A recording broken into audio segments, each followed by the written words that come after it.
Hello बच्चों। आज हम लोग सीखने वाले हैं फिजिक्स का एक और कॉन्सेप्ट जिसको हम लोग बोलते हैं फोर्स्ड और ड्रिवन हार्मोनिक ऑक्सीलरेटर। ठीक है बच्चों, अभी तक का जो हम लोगों ने लेक्चर कंटिन्यू कर रखा था ना, तो बहुत सारी चीज़ें उसमें हम लोगों ने सीख ली थी। तो आज का बेसिक जो पर्पज़ रहेगा वो आपको सिर्फ ये सिखाना रहेगा कि जहाँ पर भी हमारा एम्पलीट्यूड धीरे धीरे डिक्रीज़ हो रहा था ना डैम्पर की वजह से, तो हम क्या करेंगे, उस पर फोर्स लगाकर उसको क्या करेंगे, उसके मोशन को कंटिन्यू करा देंगे।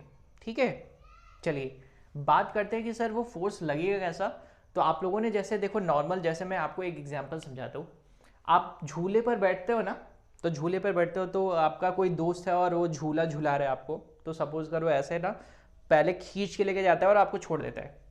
तो आप क्या करते हो, आप एक बार आगे की तरफ जाते हो, फिर पीछे आते हो, फिर आगे की तरफ जाते हो, फिर पीछे आते हो, और धीरे धीरे धीरे धीरे वो झूला कहाँ पे रुक जाता है ना, सेम सेम कंडीशन। अब क्या करना है, अब आपका जो दोस्त है ना वो क्या करने वाला है, एक बार जैसे ही आप आगे की तरफ जाते हो फिर लौट कर आओगे, फिर फोर्स लगाएगा, फिर आप लौट कर आ रहे हो, फिर फोर्स लगा रहे, फिर लौट कर आ रहे हो, फिर फोर्स लगा रहे। मतलब कर क्या रहे, वो आपके मोशन को वो मेंटेन करके रख रहा है। ठीक, तो मतलब सर आप कहना क्या चाहते हैं कि फोर्स कंटिन्यूसली वो लगाता रहेगा क्या? हाँ, फॉर अ डिफिनिट पीरियड। यानी आप ऐसा बोल सकते हैं, यहां पर हम लोग सिंपली किसी भी हार्मोनिक ऑक्सीलरेटर पर फोर्स लगाने वाले हैं, वो भी कैसा, पीरियोडिक फोर्स। ठीक है ना, बात समझ में आएगी कायदे से, कुछ गड़बड़ तो नहीं करेंगे ना। चलिए ध्यान देते हैं। एग्जाम्पल के लिए जैसे हम लोगों ने सिर्फ और सिर्फ स्प्रिंग मॉस सिस्टम पढ़ा था, जिसमें देखो जरा कैसे किया था।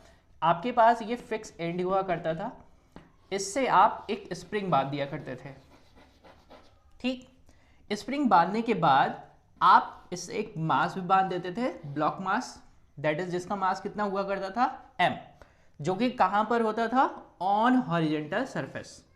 ठीक है, अब इस सरफेस, ये सरफेस कैसा है, ये सरफेस स्मूथ तो है नहीं, क्योंकि हम लोगों ने कैसी कंडीशन पढ़ी थी, डैम्पर वाली कंडीशन पढ़ी थी। अगर आइडियल कंडीशन बोलते हैं तो हम लोग बोलते हैं कि ये सरफेस कैसा है, स्मूथ कंडीशन, स्मूथ सरफेस है। और कैसा है, ये है फ्रिक्शनलेस, इस पर कोई भी फ्रिक्शन नहीं है। लेकिन अभी जब हम लोग ऐसा केस पढ़ रहे हैं जहां पर इस जो भी आपका ऑक्सीलरेटर है उसका मैग्नीट्यूड कंटिन्यूसली डिक्रीज हो रहा है, इसका मतलब है कि इस सरफेस पर फ्रिक्शन भी मौजूद है। ठीक, और बेसिक कंडीशन क्या देखेंगे, सर ये है कहां पर, यहां पर ये एयर के पार्टिकल्स भी है, यानी यहां से तो रुक ही रहा है, प्लस एयर रेजिस्टेंस भी है। क्या है बच्चों, एयर रेजिस्टेंस। ठीक है, बात समझ में आती है कायदे से, कुछ गड़बड़ तो नहीं करेंगे। सिर्फ और सिर्फ आपके पास स्प्रिंग मास सिस्टम है, जिसमें ये रहा स्प्रिंग, जिसके स्प्रिंग कांस्टेंट को हम लोग क्या लिया करते थे, स्मॉल के। ठीक, ये रहा आपका मास किसी भी फ्रिक्शन सरफेस पर पड़ा हुआ है। ठीक है, अब कंडीशन हम लोगों ने क्या पढ़ा था, सर अगर मैं इसको ना, इस मास को पकड़ के यहां से खींचू, पकड़ के यहां से खींचू और फोर्स कितना लगाऊ, एफ, तो मोशन किधर की तरफ हो रहा है, सर ये हो रहा है कितना, m इंटू ए, इस ब्लॉक का मास और एक्सेलरेशन आपको अच्छे से पता है। सर एक्सेलरेशन हम लोग कैसे निकाल रहे थे, अगर सपोज करो कि ये कितना डिस्प्लेस हो रहा है, x डिस्प्लेस हो रहा है, तो एक्सेलरेशन आप सिंपली निकाल रहे थे डिफरेंशियल इक्वेशन से, और वो बोल रहे थे a equal to d2x upon dt2। Sir ये बात तो समझ में आती थी। फिर सर जब इसको खींच रहे थे ना, तो स्प्रिंग क्या कर रहा था, इसको जाने नहीं दे रहा था, तो स्प्रिंग में क्या हो रहा था, रिस्टोरिंग फोर्स आ रहा था, और रिस्टोरिंग फोर्स का डायरेक्शन किधर की तरफ था, कुछ इधर की तरफ। रिस्टोरिंग फोर्स किधर की तरफ, सर ये बताइए, आप तो ये मुझे बता रहे थे हमेशा से, क्या बता रहे थे कि रिस्टोरिंग फोर्स का डायरेक्शन ऑलवेज डिस्प्लेसमेंट के अपोजिट होगा। तो क्या वो सही बात है क्या, हाँ बिल्कुल। देखो जरा, डिस्प्लेसमेंट इधर की तरफ हो रहा है, रिस्टोर इधर की तरफ हो रहा है। ठीक है ना, तो सर सबसे पहली बात क्या आती है, सबसे पहली बात आती है इस कंडीशन में रीस्टोरिंग फोर्स। और रीस्टोरिंग फोर्स के बारे में आपको बताने की जरूरत है क्या, बता दूं क्या फिर से, देखो जरा कितना रहता था, लिखते थे माइनस के इंटू एक्स। ठीक है ना, जहां पर के क्या है बच्चों, के को हम लोग बोला करते थे के इज स्प्रिंग कांस्टेंट, या फिर कौन सा कांस्टेंट, फोर्स कांस्टेंट, या फिर क्या बोल सकते थे, इसको बोलते थे स्टिफनेस कांस्टेंट। ठीक है ना। चलिए, तो अभी इसकी नीड है नहीं, ये मैं बातें बता चुका हूं आपको।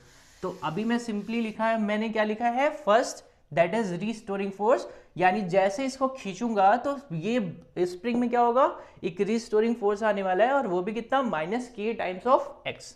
ठीक है सर, ये है कहां पर, ये तो एयर में है, और एयर के पार्टिकल क्या करेंगे, ड्रैग होंगे, क्या होंगे बच्चों, ड्रैग होंगे। और उस समय पे हम लोगों ने क्या यूज किया था, स्टोक्स लॉ यूज किया था। तो वहां से हम लोगों ने क्या निकाला था, कुछ और निकाला था, दैट इज जो भी आपके पास ड्रैग फोर्स, कौन सा फोर्स आ रहा था, ड्रैग फोर्स, या जिसको हम लोग बोल रहे थे विस्कस फोर्स,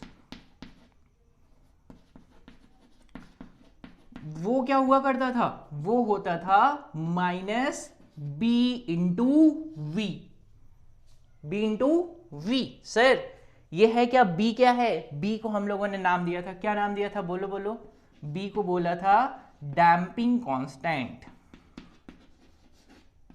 ठीक है, b को क्या बोला था बच्चों, डैम्पिंग कांस्टेंट, और v क्या हुआ होता था, v इज वेलोसिटी। समझ पाए हो ना कायदे से, कुछ गड़बड़ तो नहीं करेंगे ना। ठीक, तो आपके पास दो फोर्सेस आ रहे थे, एक रीस्टोरिंग फोर्स आ रहा था और एक ड्रैग फोर्स आ रहा था। अब जब इसके लिए हम लोगों ने ग्राफ प्लॉट करके देखा कि भाई डैम्पर जब भी लग जाएगा ना, तो इसका मेरे को ग्राफ कैसा मिलेगा, किसके किसके वर्सेस, दैट इज एम्पलीट्यूड और टाइम के वर्सेस ग्राफ कैसे मिलेगा। तो ग्राफ आप लोगों ने कैसे देखा था, सिंपली देखा था सर, ये रहा एम्पलीट्यूड वाला लाइन और ये है टाइम वाला लाइन। और अगर मैं देख रहा हूं तो कैसे हो रहा था, सिर्फ अगर मैं ऐसा बोलूं कि इनिशियल डिस्प्लेसमेंट यहां से शुरू हो रहा है तो कुछ ऐसे, एम्पलीट्यूड इसका क्या हो रहा था, डिक्रीज हो रहा था, और डिक्रीज होते होते होते होते कहां तक आ जा रहा था, 0 तक। ठीक है ना, ऐसा ही तो पढ़ा था, पक्का ना, कुछ गड़बड़ तो नहीं किया। और इसके लिए डिस्प्लेसमेंट इक्वेशन भी बनाया था हम लोगों ने। डिस्प्लेसमेंट इक्वेशन कैसे बनाया था, मैं देखो रिकॉल करा रहा हूं, ध्यान से समझो जरा। डिस्प्लेसमेंट इक्वेशन आप लोगों ने बनाया था कितना, x for any instant of time that is a, तो amplitude e power -beta into T, sine कितना, ω1 इंटू टी प्लस 5। याद है कुछ, रिकॉल कराओ थोड़ा थोड़ा।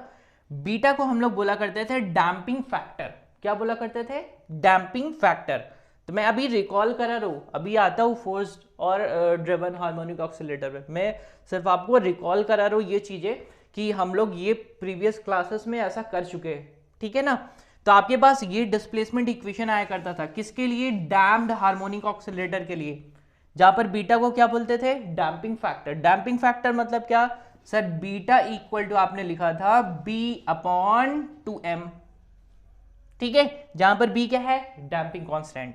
और सर ये ω1 बताइए जरा क्या है, ω1 हमारी डैम्प्ड फ्रीक्वेंसी होती थी, जिसको हम लोग लिखा करते थे square root of natural frequency का स्क्वायर माइनस डैम्पिंग फैक्टर का स्क्वायर।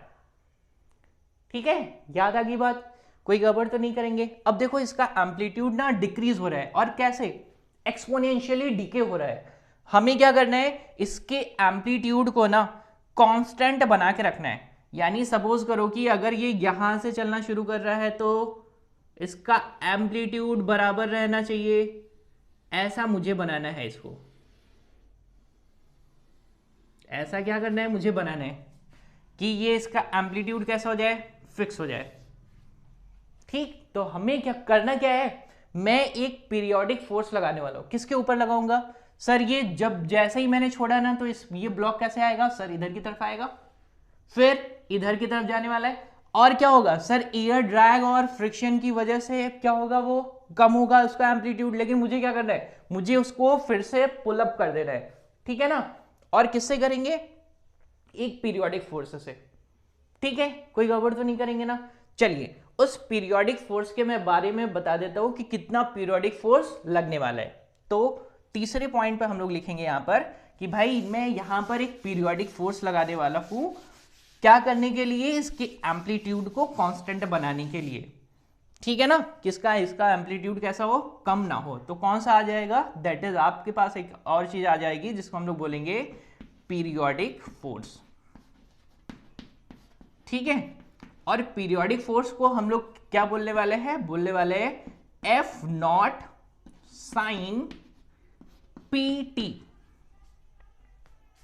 क्या बोलेंगे बच्चों, साइन पी टी। यहां पर पी क्या है, ये पीरियोडिक फ्रीक्वेंसी इसको बोल सकते हैं, क्या बोलेंगे, पीरियोडिक फ्रीक्वेंसी। और किस टर्म में, एंगुलर टर्म में, पीरियोडिक एंगुलर फ्रीक्वेंसी ना, क्योंकि हम लोग क्या देखो इसको ओमेगा को क्या नाम दे रहे थे, दैट इज डैम्पर फ्रीक्वेंसी थी ना, डैम्प कौन सी, डैम्प्ड एंगुलर फ्रीक्वेंसी।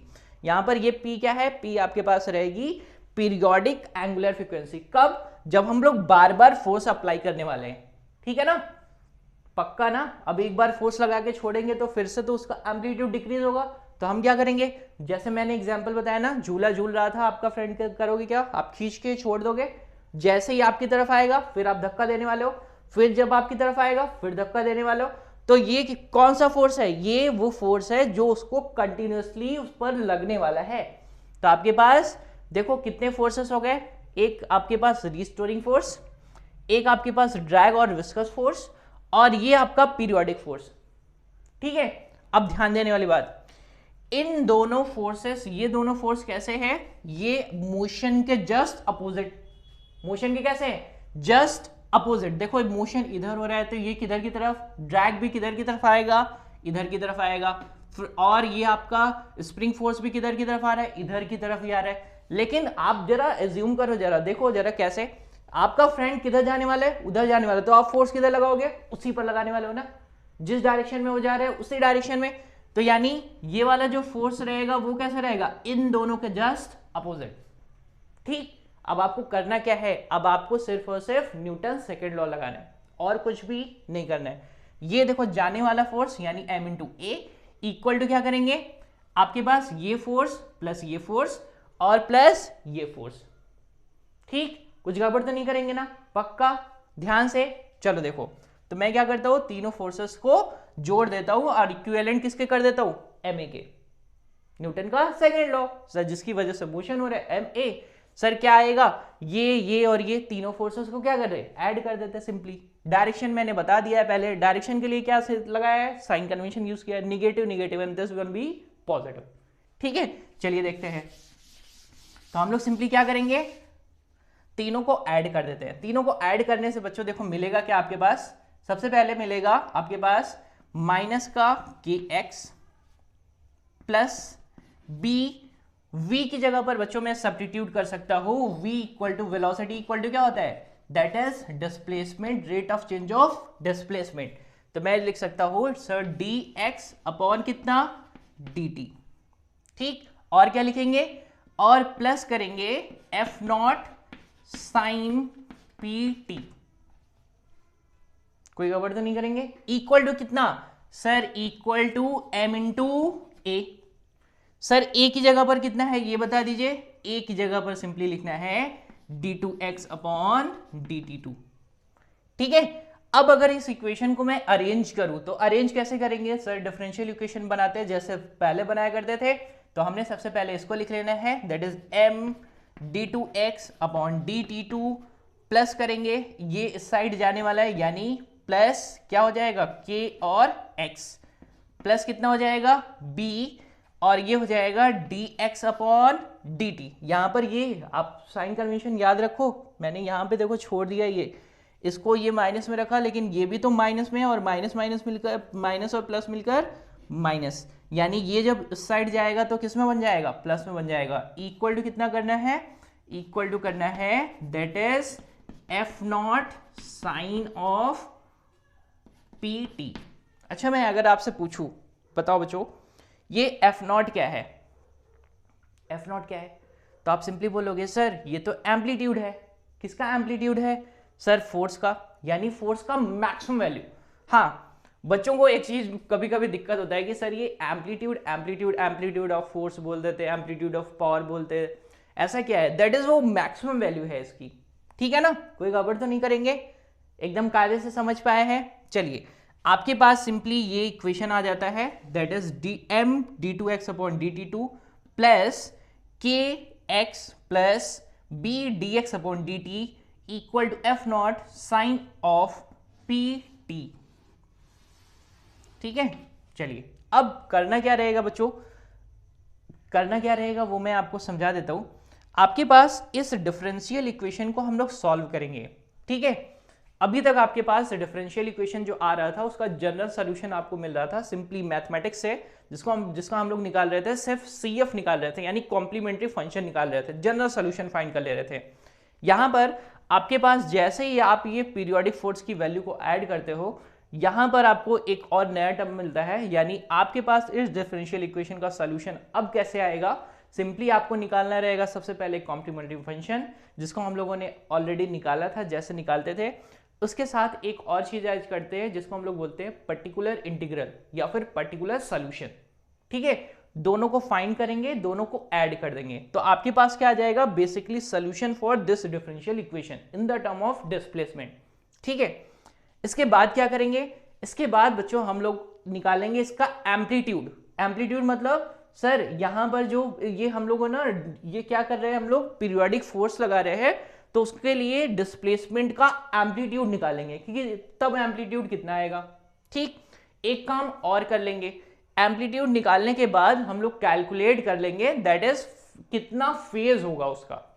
ठीक है, कोई गड़बड़ तो नहीं करेंगे, फटाफट किया जाए। चलिए देखते हैं, सॉल्व करते हैं। मैं सॉल्व करता हूं डिफरेंशियल इक्वेशन, देखते चलो।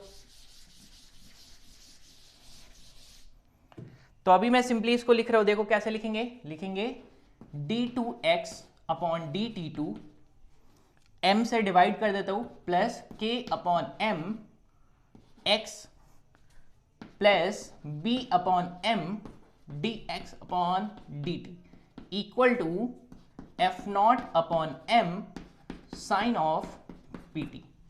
ठीक है, सॉल्व करें सर, k अपॉन m यानी आपके पास natural frequency of harmonic oscillator that is omega naught equal to क्या हुआ करता था, square root of k upon m, यानी k अपॉन m की जगह पर हम लोग लिख सकते हैं ओमेगा नॉट का स्क्वायर इक्वल टू कितना, k अपॉन m। सब्स्टिट्यूट कर दिया जाएगा। आपको और मैंने बता रखा है damping factor beta equal to होता है आपके पास b अपॉन 2m, यानी b अपॉन m की जगह मैं सब्स्टिट्यूट कर दूंगा ट्वाइस ऑफ बीटा। ठीक है, सब्स्टिट्यूट कर देंगे। इस f नॉट अपॉन m को हम लोग सब्स्टिट्यूट करने वाले, f नॉट अपॉन m को हम लोग सब्स्टिट्यूट करने वाले हैं f simply small f not से। ठीक है, जो कि क्या बताएगा, ये बताएगा इसका एम्पलीट्यूड बताएगा। ठीक, चलो फटाफट बना देते हैं, तो आपके पास मिल जाएगा। मैं इनको हटाता हूं, फटाफट बनाता हूं बहुत तेजी से।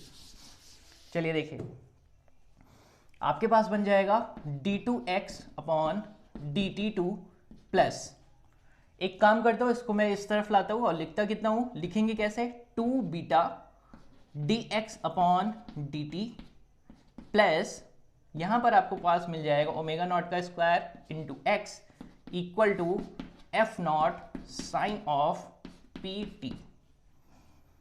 ठीक है, कोई गड़बड़ी तो नहीं करेंगे सर। ये तो अगर अब देखो यहां पे बच्चों ना हम लोग कितनी कंडीशन, ये तो हमारे पास डिफरेंशियल इक्वेशन आ गया है, यही है डिफरेंशियल इक्वेशन, याद रखेंगे ना आप लोग। ठीक है, किसके लिए, दैट इज फोर्स और ड्रिवन हार्मोनिक ऑक्सीलेटर के लिए, यही है डिफरेंशियल इक्वेशन। ठीक सर, ये क्या है, यही आपके पास वो पीरियोडिक फोर्स है। ठीक है, चलो इसका सोल्यूशन फाइंड करते हैं। सोल्यूशन फाइंड करने के लिए आपके पास दो केसेस आते हैं। पहला केस कैसा आएगा, जिसको हम लोग बोलते हैं ट्रांजिएंट स्टेट,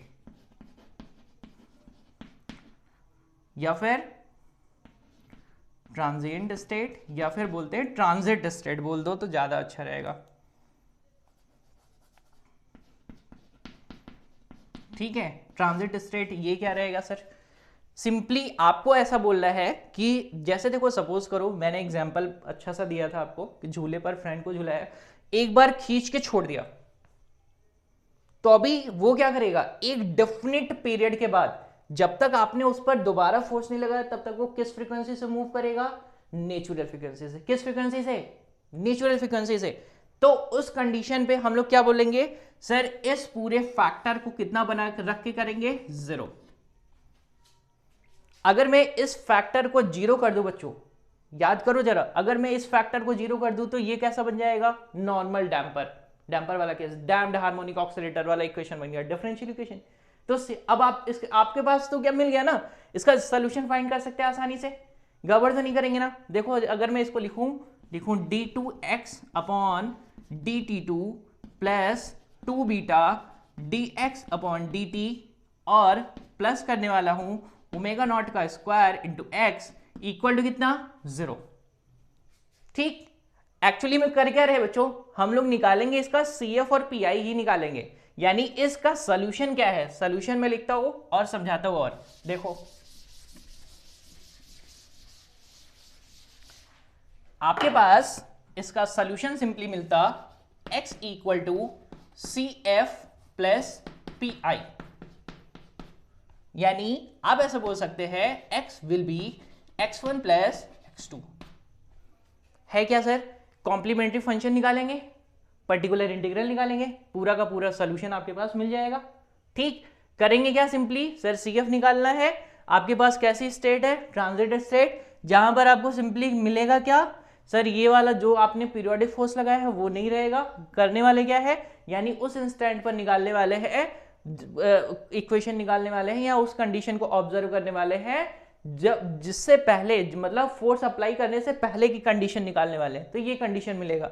तो आपके पास इसका सोल्यूशन आपने फाइंड किया था, कितना फाइंड किया था, फाइंड किया था x विल बी व्हाट, आपके पास इसका एम्पलीट्यूड, एम्पलीट्यूड को मैं नाम दे देता हूं यहां पर कितना, A1, कितना नाम दे दिया, A1, e पावर कितना माइनस बीटा t, और क्या नाम दे, क्या किया था, sign omega 1 into T plus कितना 5। ये आपके पास केस मिल रहा था कब, जब आपने डैम्प्ड हार्मोनिक ऑक्सीलेटर पढ़ा था, आपके पास ये सॉल्यूशन आया था। तो मतलब सर ये है क्या, ये तो आपके पास x1 का वैल्यू है, किसका वैल्यू है, x1 का। अब क्या करेंगे सर, इसके बाद दूसरा कंडीशन पढ़ते हैं जिसको हम लोग बोलते हैं, ये कैसी स्टेट थी, ये ट्रांजिट स्टेट है, ठीक है ना, जहां पर आपने कोई भी पीरियोडिक फोर्स अप्लाई नहीं किया है। ठीक, अब क्या करेंगे, पीरियोडिक फोर्स अप्लाई करेंगे जिसको हम लोग बोलते हैं स्टेडी स्टेट। कैसा स्टेट बोलते हैं, स्टेडी स्टेट। ठीक है, अब कंडीशन क्या रहेगी सर, इसका सॉल्यूशन फाइंड करेंगे। इसका सॉल्यूशन बच्चों होता क्या है, आप मैथमेटिक्स में बहुत अच्छे तरीके से पढ़ेंगे। हाँ, अगर कभी नहीं आए तो प्लीज बताइएगा मुझे, मैं आपको अच्छे से इलेबोरेट कर दूंगा पूरा का पूरा मैथमेटिक्स जो यहां पर हम लोग यूज करते हैं, ठीक है ना। अभी सेशन ज्यादा लंबा हो जाएगा, इसलिए मैं ऐसा सोचता हूं कि बस मैं आपको सोल्यूशन फाइंड करा रहा हूं, ध्यान से देख चलेंगे। चलो देखो, तो इसका सोल्यूशन फाइंड करेंगे तो क्या आएगा, तो सिंपली आएगा x2 विल बी व्हाट, कितना आएगा सर, एम्पलीट्यूड का a, और क्या आएगा सर, आपके पास आएगा साइनोसाइडल यानी साइन, और कितना आ जाएगा, दैट इज pt माइनस 5। ये बच्चों आपके पास आता है PI यानी पर्टिकुलर इंटीग्रल या फिर पर्टिकुलर सॉल्यूशन, किसके लिए सर, इस डिफरेंशियल इक्वेशन के लिए, इस टोटल डिफरेंशियल इक्वेशन के लिए। ठीक है, कुछ गड़बड़ तो नहीं करेंगे। यानी सर अगर मैं ओवरऑल डिस्प्लेसमेंट इक्वेशन लिखना चाहता हूं तो क्या लिखूंगा, सिंपली लिखेंगे CF प्लस PI, यानी मैं यहां पर लिख देता हूं, यहां पर देखो मैं लिख देता हूं, आपके पास पूरा सॉल्यूशन क्या है, पूरा सॉल्यूशन है आपके पास A1 e to the power minus beta T sine omega 1 into T plus 5 plus A sine PT minus 5। ठीक है, तो ये आपका क्या है, ये आपका ओवरऑल डिस्प्लेसमेंट इक्वेशन है। फॉर किसके लिए, डिस्प्लेसमेंट इक्वेशन है, यानी सर डिफरेंशियल इक्वेशन के है उसका सॉल्यूशन। ठीक है ना, फाइंड कर लिया आसानी से, गड़बड़ नहीं करेंगे ना। चलो ये बात तो हो गई सर कि हमने ये निकाल लिया है। अब अगर सर ये बताइए मुझे एम्पलीट्यूड निकालना है तो कैसे निकालें, तो एम्पलीट्यूड निकालने के लिए क्या करते हैं, देखो जरा ध्यान से, एम्पलीट्यूड निकाल के देखा जाए। ठीक है, तो देखो एम्पलीट्यूड में कैसे निकालता हूं, सिंपली करेंगे क्या, आपके पास ये x का इक्वेशन है ना, तो अगर मैं इस डिफरेंशियल इक्वेशन में x इक्वल टू पुट कर दूं कुछ ऐसा, तो x इक्वल टू कितना पुट करूंगा, a sine P T minus five, X की जगह पर कितना सब्स्टिट्यूट करूंगा, a sine P T minus five यहां पर, और क्या फाइंड करूंगा, dx अपॉन dt की जगह पर इसका फर्स्ट डेरिवेटिव और d2x अपॉन dt2 की जगह पर इसका सेकंड डेरिवेटिव निकाल कर इस इक्वेशन में पुट कर दूंगा। निकालना क्या है सर, निकालना है मुझे एम्पलीट्यूड, ठीक है ना। देखो सॉल्व करता हूं मैं, कैसे सॉल्व करता हूं।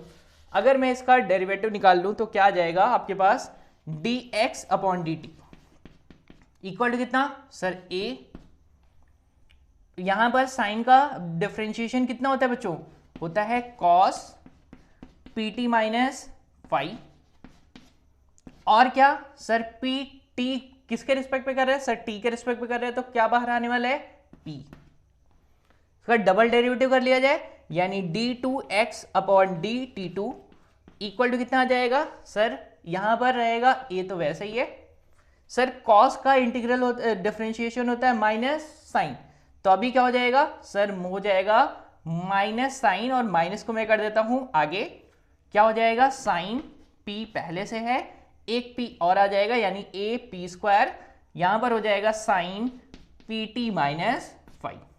तो आपके पास क्या क्या मिल चुका है, आपको उसका फर्स्ट डेरिवेटिव मिल चुका है और सेकंड डेरिवेटिव मिल चुका है। आप क्या करोगे, इक्वेशन में सब्स्टिट्यूट कर दोगे। निकालना क्या है सर, एम्पलीट्यूड निकालना है, ठीक है ना। एम्पलीट्यूड निकालने के बाद क्या करेंगे सर, जो हमने पर्टिकुलर सोल्यूशन निकाला था स्टडी स्टेट के लिए, वहां पर उस डिस्प्लेसमेंट इक्वेशन में, यानी यहां पर a का वैल्यू पुट कर देंगे एम्पलीट्यूड का, तो मुझे क्या मिल जाएगा, मुझे जो हमने पर्टिकुलर सोल्यूशन निकाला था ना उसका डिस्प्लेसमेंट इक्वेशन मिल जाएगा। ठीक, चलो फटाफट करते, देखो यहां पर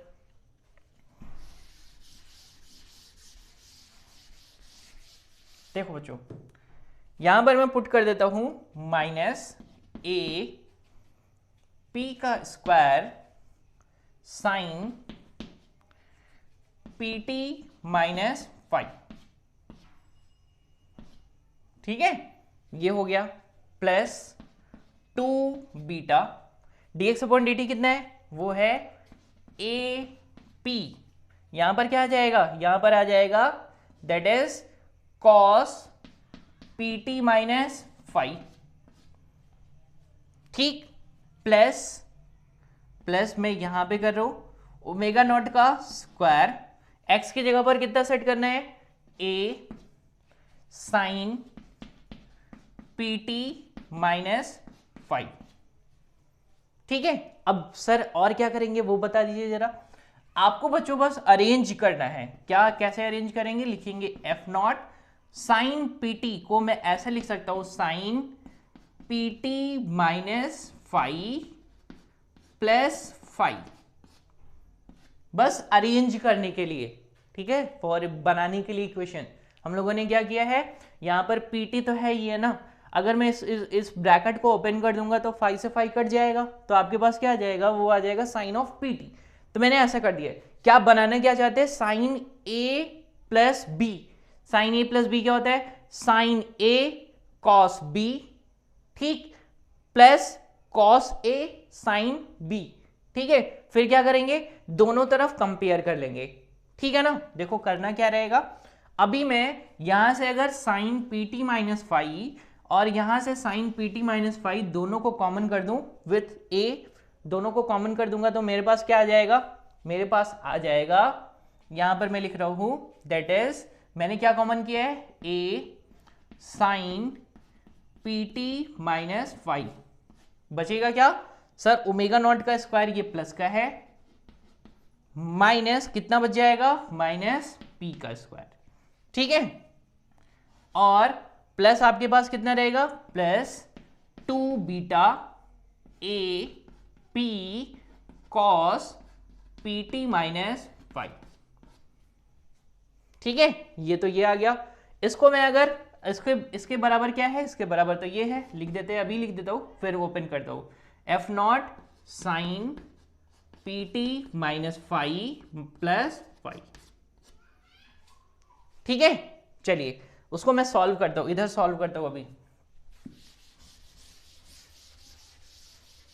तो आपके पास मिल जाएगा, देखो यहां से क्या करेंगे, इसको लिखने वाले लिखेंगे a sine pt minus phi omega naught का square minus P square plus 2 beta A P, और क्या बचने वाला है, बचने वाला है कॉस पीटी माइनस फाइव। ठीक है, उसको ओपन कर देता हूं तो आपके पास मिल जाएगा F naught sine PT minus five यानी sine A cos of five plus F naught क्या रहेगा, cos PT minus five sine five. ठीक है, अब दोनों तरफ क्या करेंगे, कंपेयर कर देंगे। देखो जरा यहां पर पहले वाले फंक्शन में देखो sine PT minus five sine PT minus five, ठीक है ना, कोई गड़बड़ तो नहीं करेंगे ना, sine PT minus five sine PT minus five, ये मतलब बचेगा क्या सर, एफ नॉट और cos five, F naught cos five बराबर किसके हो जाएगा, A omega square minus P square. तो मैं यहां से लिखूंगा कितना, मैं लिखूंगा A omega naught square minus P square बराबर कितना, बराबर हो जाएगा F naught cos of five. This one B equation number 1।